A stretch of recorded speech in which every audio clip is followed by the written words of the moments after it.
Breaking news, within the last 10 minutes, the governor has mobilized the National Guard to help fight wildfires burning in western Colorado.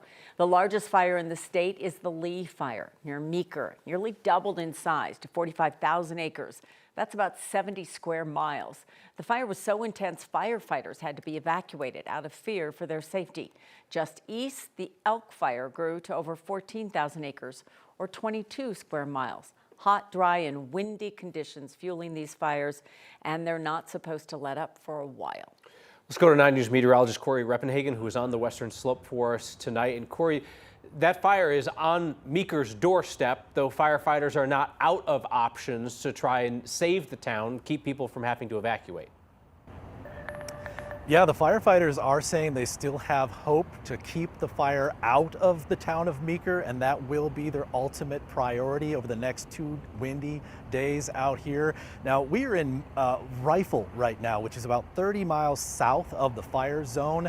The hotel that we were set to stay at, the Bruce Boos Inn in Meeker, once they were put on pre-evacuation or voluntary evacuation notices, the manager called us and said she was just going to evacuate all her guests, and we decided to just stay in Rifle tonight and report on the fire as best we can, getting as close as we can to the fire tomorrow. Now, the incident commander of the fire, the Lee fire, said that the fire was very active and behaved very aggressively today. And they got some bad news when the fire jumped Highway 13 and made it to the east side of Highway 13. They were really hoping that was one of the main fire breaks that they were using to help protect the town of Meeker. But like you were saying, Kyle, the fire was active today, but there's still hope.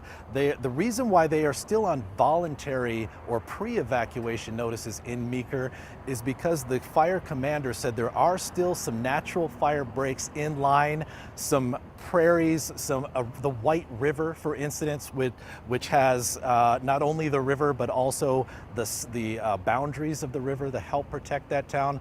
But the worst scenario would be for the fire to cross the river and get onto the hogback, which is the ridge right outside of town, and that would give the fire direct access into the town of Meeker.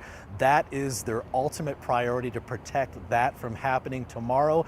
And of course, the weather, as we always know, is going to play a critical role in how that fire behaves tomorrow. Right now in Meeker, complete calm conditions, but that wind is expected to come back by about noon tomorrow, and it will be blowing out of the southwest again. So